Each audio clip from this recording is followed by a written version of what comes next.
Oi, Ana, Oi, oi. tudo bem? Tá me vendo? Não estou te vendo, Lara. Eita, mas tá me escutando bem, né? Tô escutando. Então tá bom. Então a gente vai seguir do jeito que é possível, né? Tá ok. Eu tô conseguindo te ver aqui. Qualquer coisa você me pergunta, tá?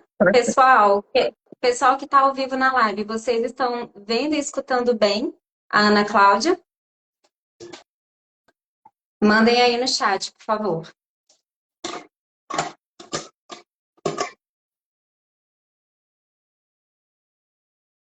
Já estamos com 30 pessoas na live. Legal. Eliane disse que sim, Jason também, tá escutando bem. Marcos confirmou também. Eduardo, obrigada, gente. Boa noite. Então vamos começar.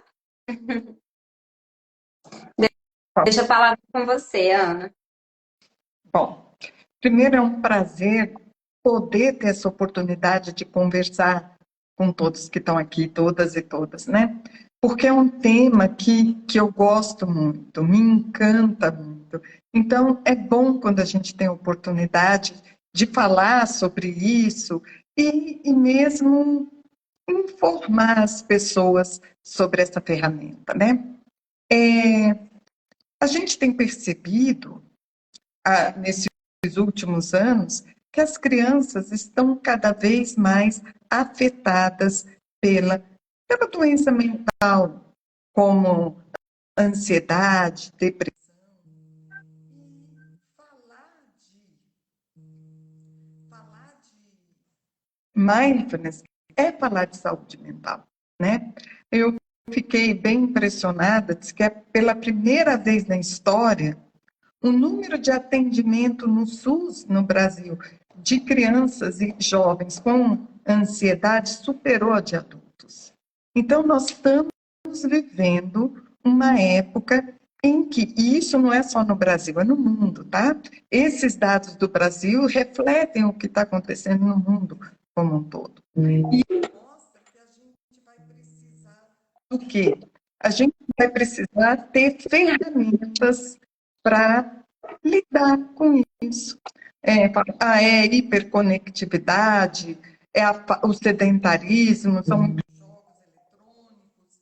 Cada coisa que acontece traz e leva a atenção das crianças e dos jovens para fora e não para dentro deles. Mas a gente não pode, ao mesmo tempo, tirá-los do mundo. Esse é o mundo que eles vivem. Esse é o mundo que eles estão ali e que eles vão ter que entender como funciona, né? Mais do que isso, eles vão ter que aprender a lidar com isso. E nesse sentido, quando a gente fala sobre como é que eu vou lidar com um mundo tão agitado, com tanta informação, com tantas demandas, que, assim como afeta o adulto, afeta a criança e o adolescente. Hoje a criança tem muita demanda.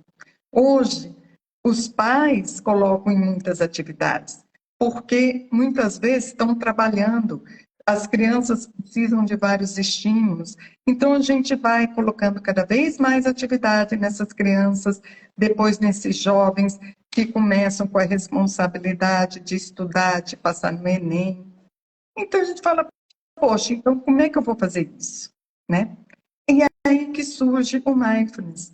O mindfulness foi uma ferramenta que veio lá, né, da filosofia budista de 2.500 anos atrás, mais de 2.500, e dentro dessa perspectiva de autocuidado do ser humano.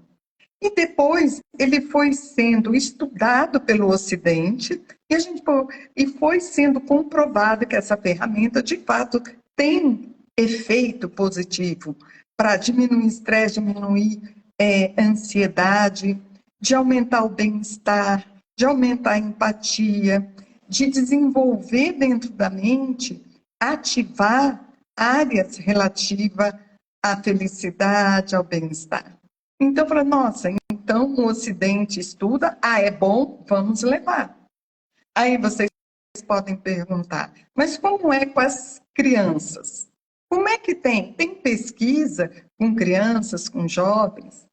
As pesquisas sobre o mindfulness para crianças e jovens são mais escassas, principalmente para crianças. Mas as que existem, elas estão tendentes a comprovar os mesmos benefícios que a gente vê com um adulto, né? Melhora a condição da criança, melhora o bem-estar da criança, e ela vai se conectando com ela mesma, ela vai se conectando com o mundo de uma forma muito especial. E essas experiências que já têm comprovado isso, a gente pode perceber muito quando a gente vai nas escolas que estão aplicando mindfulness. Nós temos um programa aqui na Sociedade Vipassana, que é o Plena Atenção na Escola, em que a gente introduz o mindfulness na sala de aula.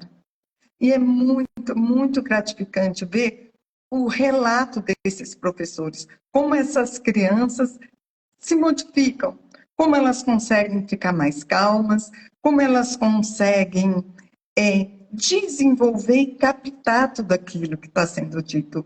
E elas vão desenvolvendo também uma empatia com o outro, consigo e com o outro. Essa empatia faz com que elas consigam se relacionar melhor na sociedade. E hoje, quando a gente fala, você tem que viver em sociedade, tem tudo a ver com você tem que aprender a se relacionar aonde você está, no seu ambiente, relacionar com outro ser humano. É isso que é importante. Hoje se destaca quem consegue ter um bom relacionamento. Isso vocês podem perceber, tanto no ambiente de trabalho, como dentro da família, como com os amigos.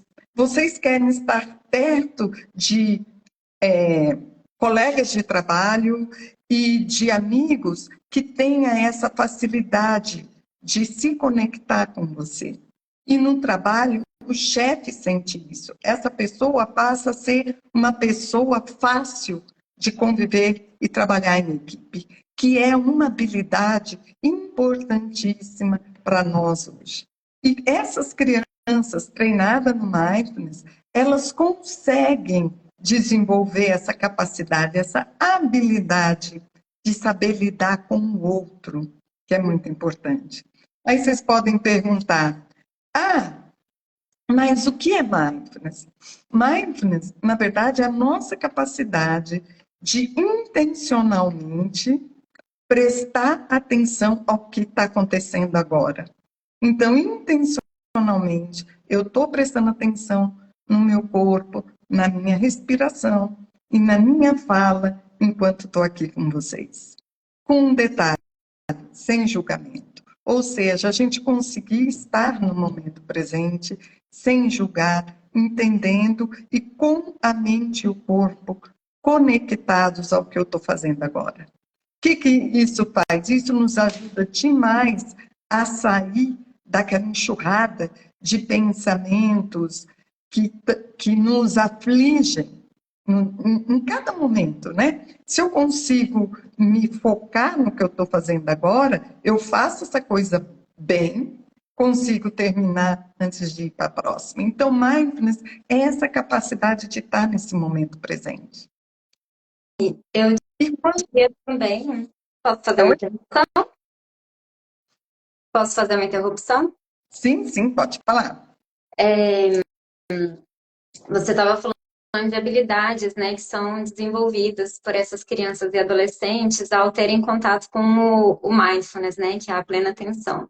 E aí eu me lembrei de uma história que uma colega nossa aqui da Sociedade Vipassana me contou, ela está ensinando respiração, né, algumas pequenas coisas de meditação para o filho dela de 2 anos. E o filho dela é bem bagunceiro, bem agitado, gosta muito assim de agitação, de brincadeira.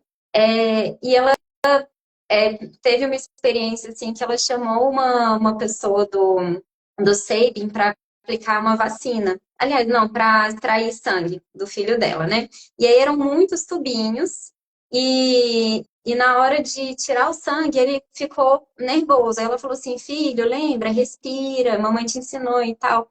E aí, uma criança de 2 anos, né? Ele fechou os olhinhos, respirou, deixou tirar todos os tubinhos de sangue, sem choro, até acabar. E assim, eu vejo isso como uma prova de resiliência, né? Que o mindfulness nos ensina, né? Eu, como adulta, eu tenho medo de tirar sangue e eu uso mindfulness nesses momentos de fechar os olhos e respirar e entender que é impermanente, que vai acabar, né?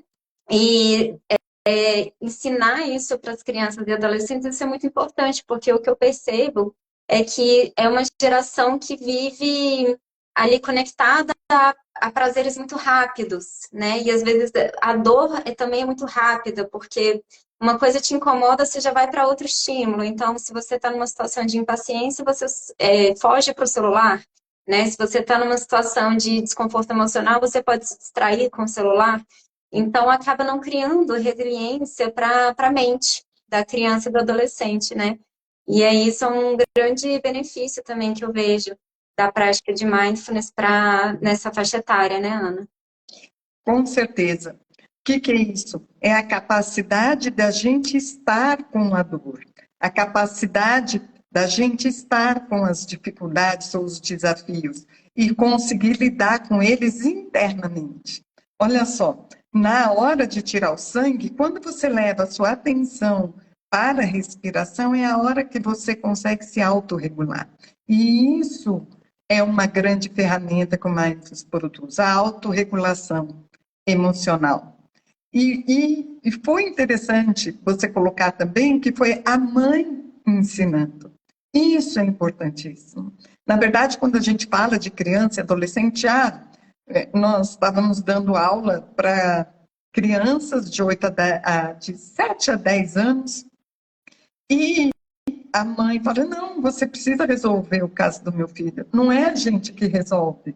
Na verdade, o menino, a criança tem que aprender a lidar com aquilo que está acontecendo dentro dela. E para isso acontecer é muito de exemplo. Se a mãe não consegue lidar com o que está acontecendo no trabalho dela, na família dela, com a criança que está ali mais levada e ela estoura com a criança, é difícil a própria criança encontrar o caminho.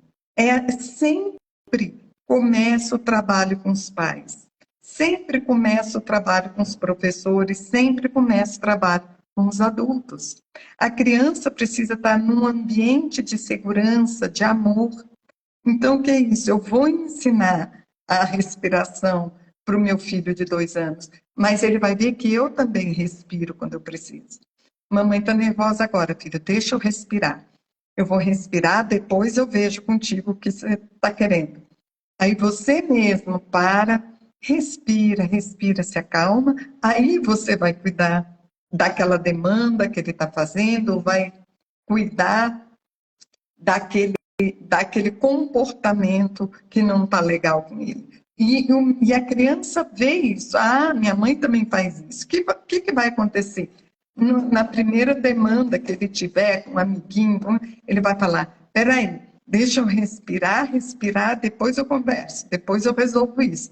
Ele vai aprendendo também essa ferramenta. Então, os pais são muito importantes no desenvolvimento para levar a plena atenção. E aí a gente vê, por exemplo, criança de 3, 5, 7 anos, você pode, de forma lúdica, trazer a plena atenção. Como cada vez mais a atenção deles está para fora e sendo toda hora alterada de um objeto para outro, tenta trazer isso. Quando passear com a sua criança, seja uma caminhada no parque, olha, filho, olha, tá vendo essa árvore? Olha como é. O que você vê nessa árvore? O que ela tem diferente daquela outra? Qual é o formato que é diferente? Fazer o menino começar a prestar atenção ao que ele está vendo. Né? Isso para qual idade, Ana? Você pode começar dos 3 anos e até os 7 anos e mostrando isso. Às vezes, até a criança de 9, 10 anos, você pode... Estou levando o filho para a escola de carro. Vamos fazer um joguinho agora. Vamos ver quem encontra alguma coisa que nunca tinha observado nesse caminho até hoje. Prestar atenção no caminho e ver se tem alguma coisa diferente, ou que você nunca tinha visto e está vendo agora. O que é isso? A criança vai focar em prestar atenção ao que está nesse caminho.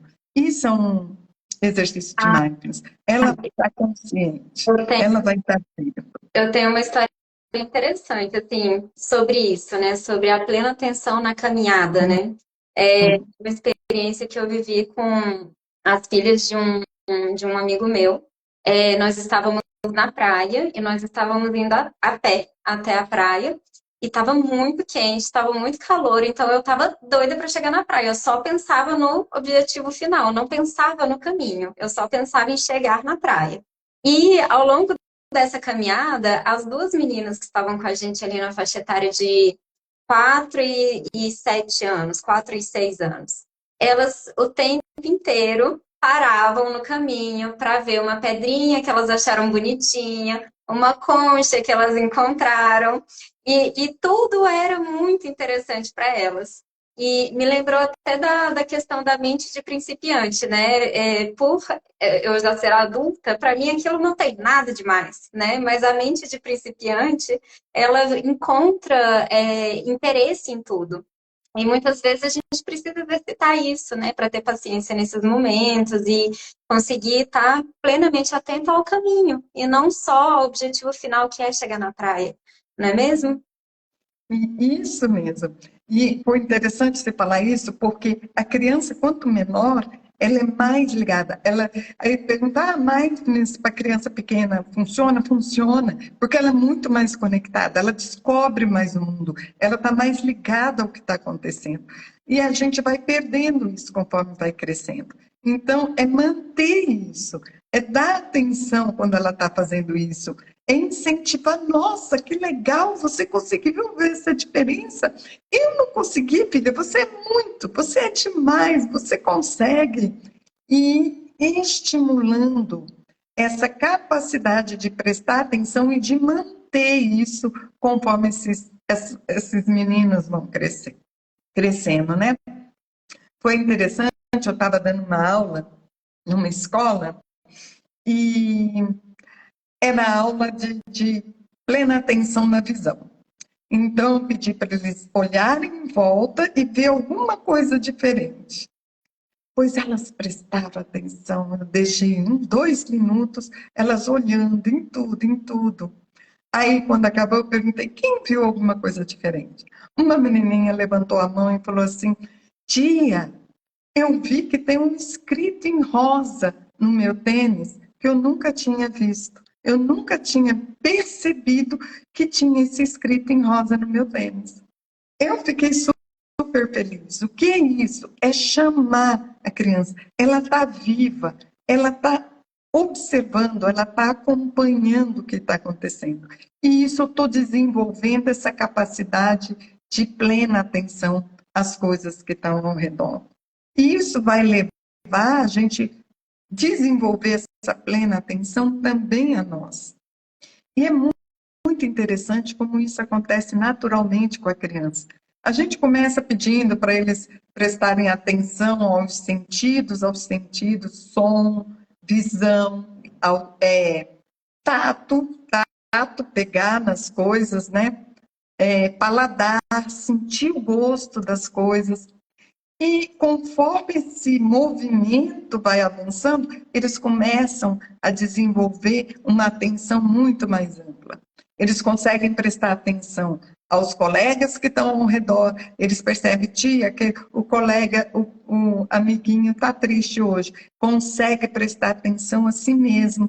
Tia, hoje eu estou sentindo isso, hoje eu não estou legal.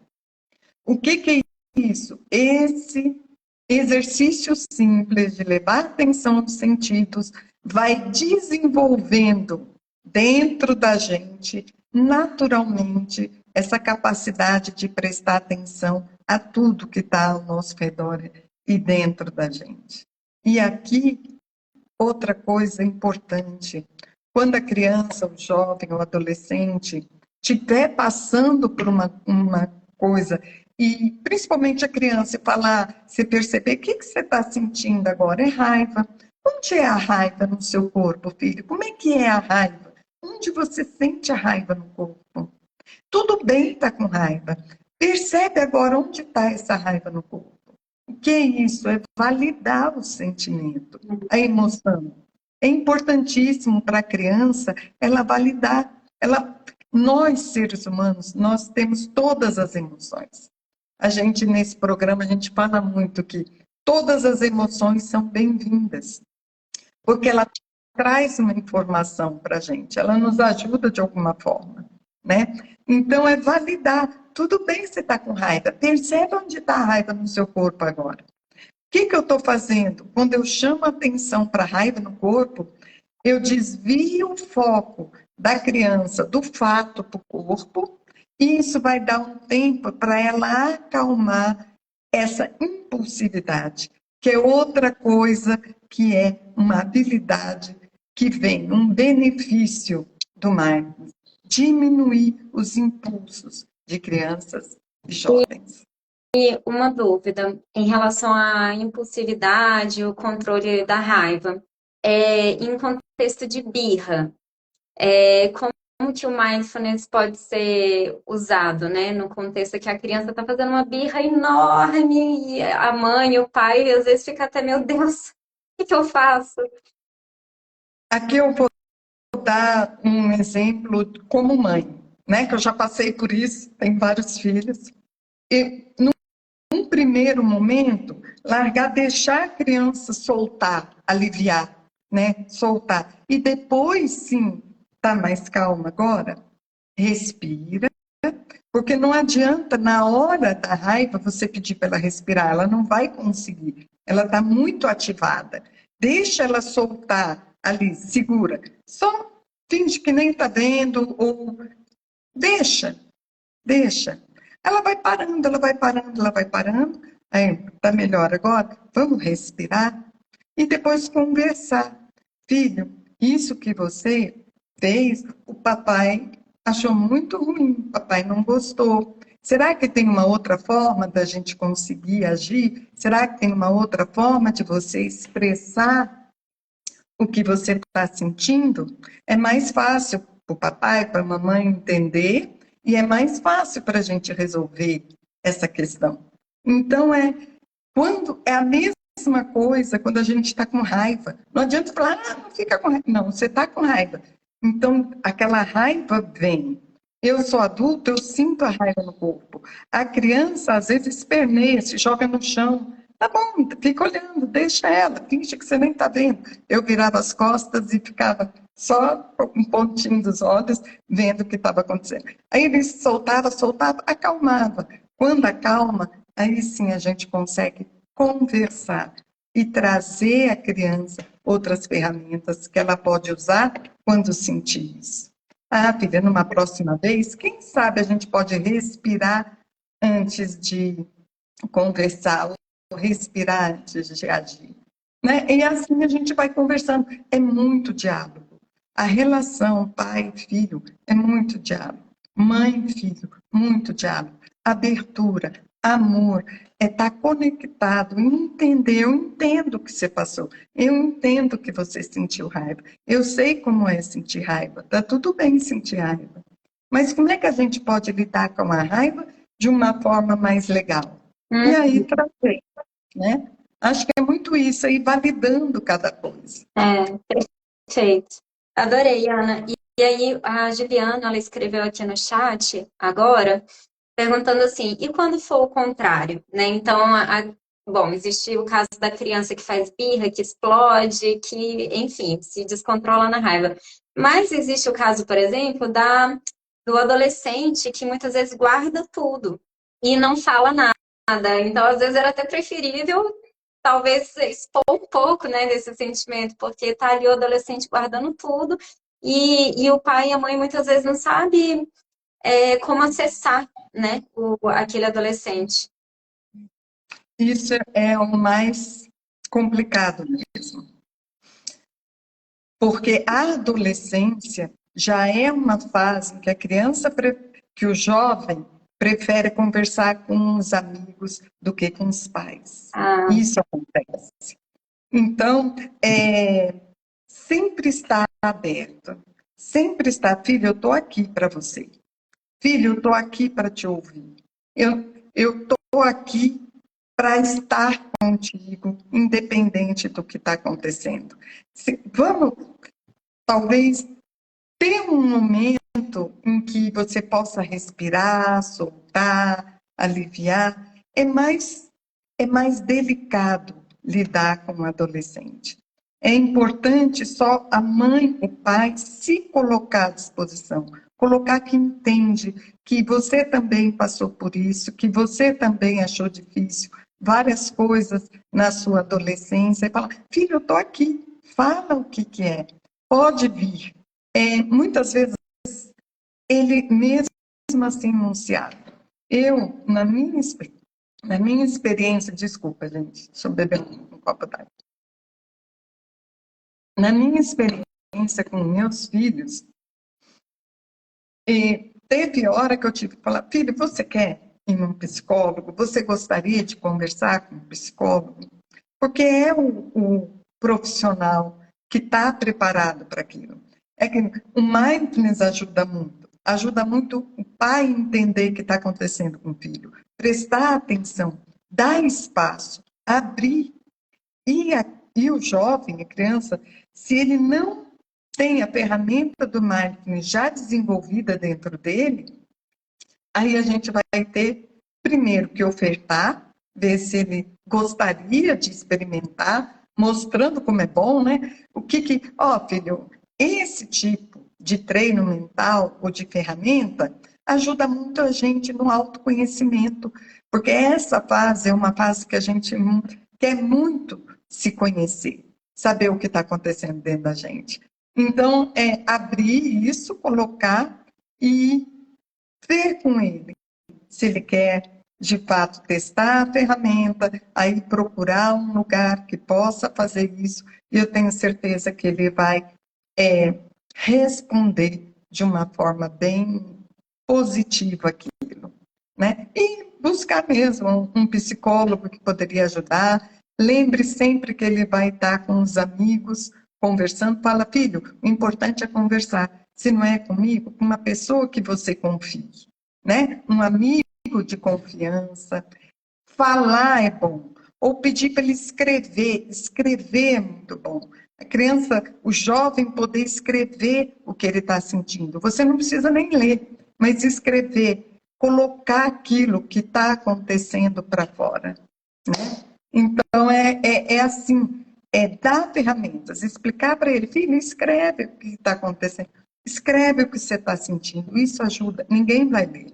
sim. Conversar com quem confia é outra coisa muito importante. Quando a gente fala, quando a gente escreve, já é o início da cura e o início de você descobrir o que está acontecendo ali dentro, né? Um jovem é um movimento mais complexo, né? Mais complexo. O Eduardo mandou aqui no chat também é, um outro fator que eu considero que deixa ainda mais complexo, que muitos adolescentes eles passam pela fase do contra. O que minha mãe, o que meu pai propõe, eu sou do contra. E se eles propõem para ir para a direita, eu quero ir para a esquerda. Então, muitas vezes o pai e a mãe propor mindfulness vai fazer aquele adolescente buscar todas as razões do mundo para não praticar. Uma coisa que a gente sempre coloca, e isso é verdade, é que o mindfulness não pode ser imposto, né? Se ele não quer, não tem como a gente impor isso. Mas tem como ter exemplos. Exemplo do próprio pai que faz e consegue ter uma relação legal, consegue ser uma pessoa positiva. Por que você é positivo, pai? Porque eu faço mindfulness, filha. Eu treino. Então, eu consigo lidar com as coisas. Tudo é exemplo. Se você vê seu pai, sua mãe praticando e sendo pessoas com mais bem-estar, com mais tranquilidade, com mais alegria, no seu dia a dia, que passa pelos problemas de forma mais equilibrada. E o pai fala, é graças à minha prática. Né? Se eu não tivesse a prática, eu não ia conseguir. Então, esse é o primeiro exemplo. Esse é o mais importante. Você mostrar isso para ele, que ele pode sim fazer. E outra coisa é trazer amigos que já fazem. Olha, fulano parece que faz, por que você não conversa com ele? É ir buscando, como é que a gente fala, comendo pelas beiradas, né? Mas o mais importante é o exemplo. Se eu faço e eu consigo ter um relacionamento familiar saudável e você conversar com ele, que grande parte é pelo mindfulness, pode demorar, mas ele vai desenvolver. É engraçado do mindfulness é isso, com criança, com jovem. Às vezes eles entram em contato, mas não agarram logo. Mas lá na frente, quando a vida ficar mais desafiadora, ele vai lembrar, opa, naquela época tinha isso que ajudava. Aí ele retoma. A gente fala muito isso, que mindfulness com criança e adolescente, jovem, é plantar sementinha. Você planta a semente, você treina com eles, e aquilo fica lá. Pode germinar na hora. Eu já vi criança de 5 anos sentar e fechar os olhinhos e respirar por mais de 5 minutos, prestando atenção na respiração. Outras não conseguiam. Outras demoraram mais 1 mês, 2 meses para fazer. Então, é ter essa consciência que a coisa, no mindfulness, em criança, até nos adultos, ela vai estar ali e ela vai ser acionada quando a pessoa entender que precisa daquilo. Ela sabe que tem aquela ferramenta. É diferente de você nem saber que tem uma ferramenta dessa à sua disposição. É. A Laís mandou aqui no chat, Laís, filha do Eduardo, que fez a pergunta anterior. Ela falou que ela era adolescente do Contra. E hoje ela é nossa voluntária, pratica mindfulness todos os dias, né? Então, para a gente ver como funciona, não adianta ser do Contra. Acaba, o exemplo educa muito, né? Exatamente. Eu lembro, Laís, que bom que você está aqui. E é isso mesmo. É exemplo, gente. Se a gente quer propiciar aos nossos filhos uma vida mais equilibrada, começa com a gente. Nós temos que ter essa vida mais equilibrada também, em primeiro lugar. Né? Bom, eu tinha uma outra pergunta aqui. Em relação a. Bom, quando você falou então de uma criança que conseguiu ficar. De 5 anos, conseguiu ficar 5 minutos sentada, prestando atenção na respiração. Quando a gente fala de mindfulness aqui, para crianças e adolescentes, estamos falando da prática formal da meditação sentada? Ou a meditação sentada, ela é um passo seguinte para crianças que já adquiriram uma certa maturidade? E na primeira abordagem precisa ser uma abordagem mais lúdica? Como que seria isso? Sempre é lúdico. Criança sempre é lúdico. Com 2 anos, 3 aninhos é mais difícil. Esse pouquinho, que você fala, respira um pouquinho, pensa, coloca o bichinho na barriga. Vamos ver quantas respirações você consegue fazer sem derrubar o bichinho de pelúcia que está na sua barriga. Quando você faz isso, a criança sossega. 1 minutinho, 30 segundos, seja quanto tempo for. Para a criança, isso já é muito. E é assim que ela começa a entender que ela pode respirar e acalmar. Né? Então, sempre é lúdico com a criança. Nesse caso dessa criança que sentou, claro que o professor desenvolveu todo o trabalho de plena atenção durante as aulas. E sempre tem um exercício formal de sentar. Então, quando a gente consegue o exercício formal, ótimo, mas não consegue, se conseguir os lúdicos, as brincadeiras, isso já vai desenvolvendo. Lembra que a criança está muito conectada com o seu corpo, com sua mente, com seu coração. Então, eles pegam muito rápido, eles desenvolvem muito rápido essa capacidade de perceber como a respiração ajuda eles se sentirem melhor. né? Então, E o adolescente, Ana, um adolescente que nunca teve contato com a meditação formal, convém já apresentar a meditação formal ou tentar, vamos dizer assim, comer pelas beiradas, práticas de mindfulness que são informais, né? Então, atenção plena à alimentação, atenção plena à caminhada, outra abordagem. cada pessoa é uma pessoa, né? Então, podemos... Você vê o perfil do seu filho, é assim? Então, vamos fazer por meio de prestar atenção durante a caminhada, prestar atenção na hora de comer e ir sempre perguntando: o que você sentiu quando você fez isso? Foi diferente do que andar sem prestar atenção? Qual foi? O que aconteceu dentro de você quando você andou prestando atenção? E chamando a consciência desse jovem para o que ele sente quando ele faz uma coisa ou outra. Nós levamos esse programa de plena atenção para uma escola de crianças que estavam cumprindo ações socioeducativas, né? Punições socioeducativas, penas socioeducativas. E foi muito interessante, essa professora de ciências, ela falou assim: Ana, era incrível. Eu dava aula, esse aluno ficava olhando pela janela uma árvore que tinha lá fora. Eu dava aula de plena atenção, ele ficava olhando as árvores, não sei o quê, nem olhava para mim. Um dia chegou um menino novo na sala. Aí ela foi explicar para esse jovem que eles faziam plena atenção. Se ele queria que ela iria explicar rapidamente o que era. Esse menino, que ficava olhando lá de fora, levantou a mão e falou: professora, eu posso explicar para ele? A professora: pode. Pois o menino explicou direitinho tudo da aula e ainda conduziu a prática de plena atenção com a sala. Então, você nunca sabe o que está acontecendo dentro do jovem, da criança, do adolescente.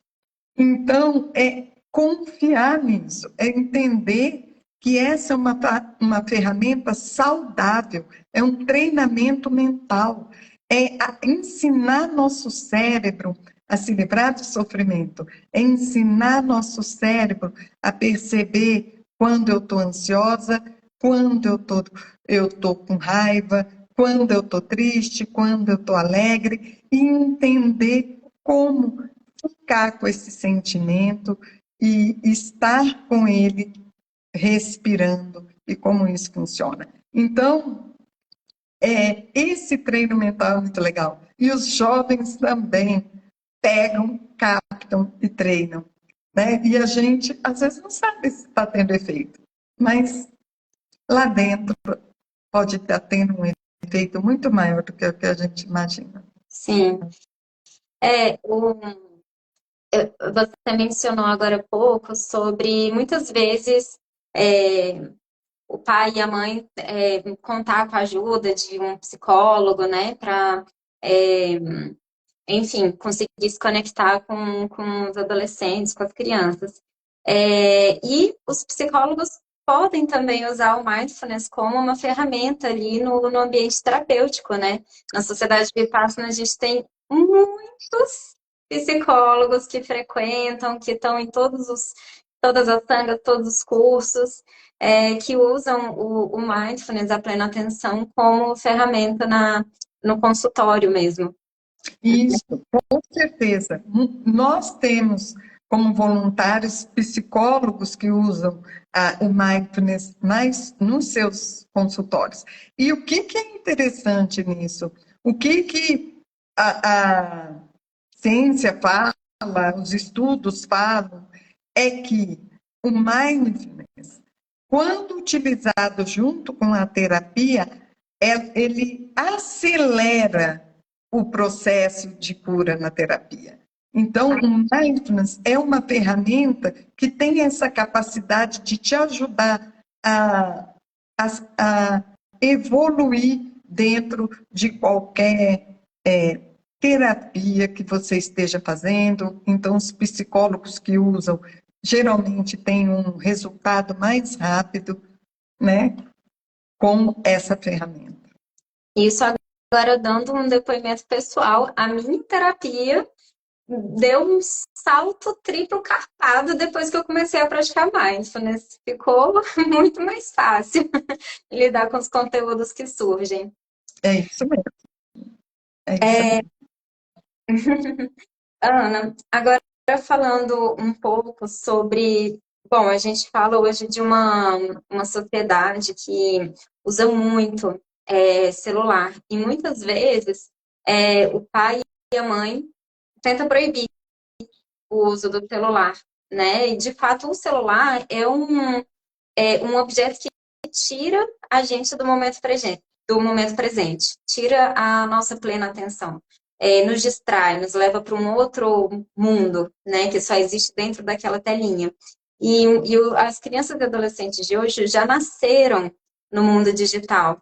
E jovens também, eu estava vendo a geração Z, as pessoas da geração Z mais antigas, elas estão fazendo 30 anos agora, então já são jovens que já estão no mercado de trabalho, né, e são nativos digitais. Quando nasceram, já existiam os smartphones, né, então a gente tem toda uma sociedade que cresceu com contato, com o uso de smartphones.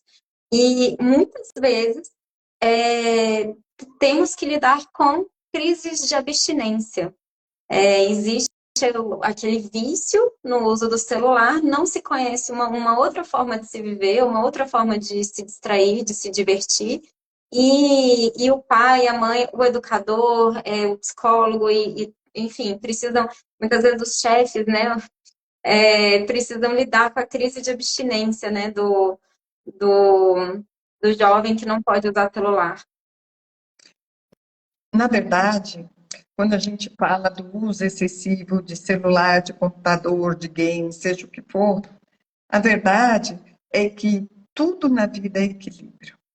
Os pais precisam dar limite aos filhos desde pequeno. E pode usar, deve usar o celular, sim, o computador, sim, porque isso conecta, isso desenvolve também muitas habilidades no ser humano.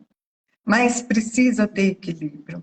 Então, o pai, a mãe, tem que saber, filho, você pode, mas vamos combinar um tempo de uso disso. Você faz isso, depois você vai ler um pouquinho, você vai brincar lá na rua, você vai correr, você vai fazer algum exercício. Então, é importante, não adianta proibir, não adianta falar que você não vai fazer, mas sim combinar, equilibrar a utilização dessa ferramenta. Isso é importante, né? O jovem que já tem esse vício é mais complicado ainda, né? Porque provavelmente ele viu pai e mãe também fazendo isso. Então, nós como pais também temos que ter equilíbrio. Nós também temos que ter disciplina na utilização do celular ou do computador, principalmente na frente de nossos filhos. Nós temos que dar exemplo. Agora a mamãe não vai. Quantas vezes o filho perguntou alguma coisa para a gente estava na mensagem, ou estava lendo alguma coisa e nem prestou atenção no que ele perguntou. Não é uma nem duas. Ou nem olha, né? Nem olha ali para a criança, para o adolescente que está chamando, porque está ali distraído, né, com o celular. Exatamente. Não é para julgar quem faz isso, que a gente faz até distraidamente, né? Então, a gente começar a prestar atenção nisso também. Opa, eu tenho que ficar atento. Opa, eu tenho que dar exemplo. Se eu não quero que ele fique assim, começa por mim, né? Tem essa disciplina. Opa, baixa, fala com a criança, dá atenção, conversa o que ela quer. Acabou, tá, ele correu para fazer outra coisa, aí você volta para o seu celular. Ou então fala, de tal hora a tal hora, a mamãe não vai pegar celular. Olha que legal. Né? Tem que ter essa disciplina nos adultos, nos pais. Gente, os pais, os adultos, são os principais exemplos dessas crianças. Elas aprendem por meio da gente, né? Ana, já estamos caminhando para o finalzinho da live, passa muito rápido, né? A gente tenta fazer uma live de 40 minutos a 1 hora e já estamos quase chegando a 1 hora. Perguntaram no chat a respeito da Sanguinha. Isso é uma pergunta que chega todo dia no Instagram. Quando a Sanguinha vai voltar? Para contextualizar quem não conhece, a Sociedade Vipassana é uma entidade sem fins lucrativos que promove várias atividades que são abertas ao público, são gratuitas. Dentre essas atividades gratuitas, nós temos a Sanguinha, que é uma meditação para crianças. Vou pedir para a Ana confirmar a idade específica das crianças, porque a Sanguinha ela foi pensada para uma determinada faixa etária. Então, as técnicas que são usadas são específicas para aquela faixa etária. Se fugir daquela faixa etária, às vezes pode até a criança, sei lá, encher o saco, não querer estar ali, né? Conta aí um pouquinho pra gente, Ana. Exatamente. O mindfulness para criança e adolescente é por faixa etária. Criança de 3 a 6 anos é uma técnica que se usa para trabalhar mindfulness com ela. Criança de 6 a 10 anos já é outra técnica. De 11 a 14, 15 anos é outra forma, muda a linguagem, muda o tempo de prática, muda a forma como eu faço os exercícios com essas faixas etárias no mindfulness. Então, nós agora desenvolvemos a de 6 a 10 anos. Isso quer dizer o quê? Nós temos uma linguagem própria para 6 a 10 anos, nós temos exercícios próprios, a gente tem uma técnica própria para conversar com eles e fazer esses exercícios com eles. Interessante que a gente faz uma vez por mês, mas no mês seguinte, aqueles que participaram da primeira ainda lembram direitinho como fazer o exercício. Você vê como o mindfulness, essas crianças captam muito rápido. Então, a gente tem, sim, esse meditar conjunto das crianças, é por faixa etária, só pode ser de 6 a 10 anos, não adianta levar criança menor, porque elas acabam tumultuando, não conseguem ficar mais quietinha, não adianta. Eu teria que fazer um outro trabalho com crianças nessa faixa etária. Eu vou, na verdade, tornar aquilo desconfortável para a criança mais nova. A mesma coisa com criança mais velha. Ela vai achar um saco. Ai, coisa de criança isso. Claro, porque é de 6 a 10 anos. Então, a gente tem que obedecer essa faixa etária. E começa em março. A gente volta em março. Eu acho que a gente volta em abril, não, Ana? Com a Sanguinha? Então, a última vez que eu conversei com Carla, que é a coordenadora da Sanguinha, geralmente é março, mas eu posso dar uma checada nisso. Tá? Pessoal, assim, o cronograma de atividades da Sociedade Vipassana, ele é muito cheio de atividades. São muitos cursos, muitos programas, muitas atividades gratuitas, muita coisa sempre acontecendo, as lives, né? A gente sempre fala com a comunidade para vocês virem participar. Geralmente as lives, geralmente não, sempre. As lives, elas são pensadas a partir de dúvidas que vocês trazem para a gente, demandas que vocês trazem para a gente. Então, é muito importante, bom, acompanhar o Instagram, mas tem gente que, putz, não gosta de Instagram e nós achamos até bom, porque nós queremos evitar esse uso excessivo de celular. Então, pelo menos participar do nosso grupo de avisos no WhatsApp, tá bom? Que lá a gente avisa tudo que está acontecendo na sociedade. E então avisaremos sobre a próxima Sanguinha. Se a gente não está ainda com o calendário pronto, isso vai ser avisado, amplamente divulgado. Não se preocupem, tá? E para finalizar, eu queria contar para vocês que, bom, nós mencionamos aqui a respeito do programa de plena atenção nas escolas. É um programa voltado para educadores. E quando a gente fala de educadores, aqui estamos falando de professores, mas também coordenadores de escola, profissionais que trabalham em escolas. Podemos falar também de psicólogos ou condutores de meditação para crianças. Então, educadores no geral que trabalham com crianças e que querem, desejam, acreditam no mindfulness, acreditam que é uma ferramenta que pode aí transformar esse relacionamento com a criança. A Ana Cláudia, ela é coordenadora do programa de atenção plena na escola, coordenadora e idealizadora, né? Esse programa ele é baseado em evidências científicas, em experiências internacionais, e esse ano nós teremos uma nova edição. A palestra inaugural, a oficina de apresentação, vai ser no dia 22 de fevereiro, e a participação é aberta ao público, é gratuita, mas requer uma inscrição prévia. E estou contando aqui em primeira mão para vocês, as inscrições estão abertas. Incluímos hoje lá no site o botão de inscrição. Ana, se quiser falar um pouquinho sobre o PAI para a gente finalizar, coisa rápida, viu, gente? Tá. É um programa que ele começa trabalhando primeiro o educador. O educador aqui pode ser até o pai, a mãe. Vários pais já fizeram o curso, que eles falaram, não, eu quero aprender como lidar com meu filho. Então, eles fazem porque eles querem aprender ferramentas para cuidar dessa criança, desse filho. Então, a gente tem 2 meses que a gente trabalha só o adulto, só o educador. O professor, coordenador, o pedagogo, aquele que está fazendo, o pai. Já tivemos arquitetos fazendo, porque queria levar para uma comunidade em São Paulo, porque como ele é online,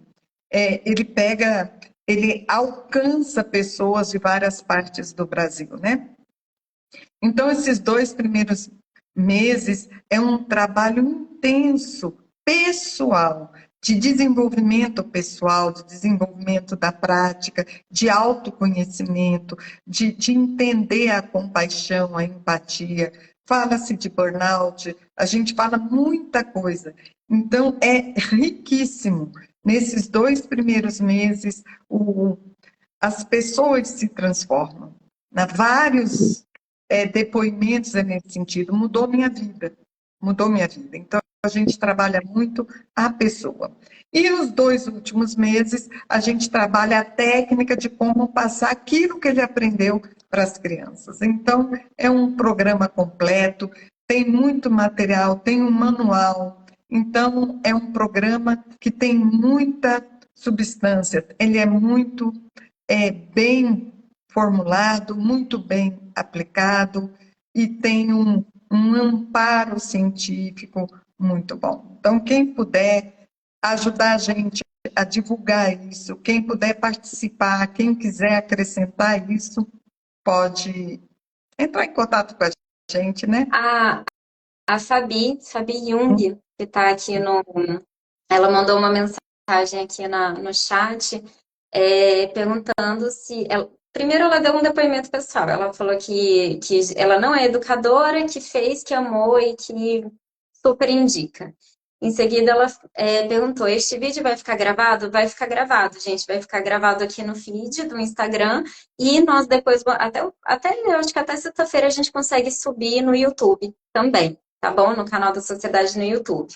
E aí ela falou que quer o vídeo gravado para poder divulgar a amigos e amigas, educadores e pais para fazer o programa. Gente, isso é muito importante. Nós contamos muito com essa indicação de vocês, seja na escola dos filhos, mandando mensagem para os professores, falando, olha, confio nessa instituição, confio nesse programa. Nós contamos muito com essa colaboração de vocês para falar sobre o pai, tá bom? Obrigada, Fabi. De fato, é uma responsabilidade muito grande nossa da Sociedade Vipassana. conduzir um processo desse. Então, é a responsabilidade pessoal com cada adulto que entra e a responsabilidade de como passar isso para as crianças. Então, agradeço imensamente pelo seu depoimento, estou muito feliz de ouvir isso, né? Obrigada. Gente, então, ó, estamos aí já com, deixa eu ver, exatamente 1 hora de live. Fabi falou aqui, confio de olhos fechados, foi uma realização de vida para mim e quero disseminar para mais e mais pessoas. Gratidão, gente. Obrigada por estarem aqui conosco. E é isso. Ana, obrigada aí pela disponibilidade. Achei que foi uma live muito frutífera.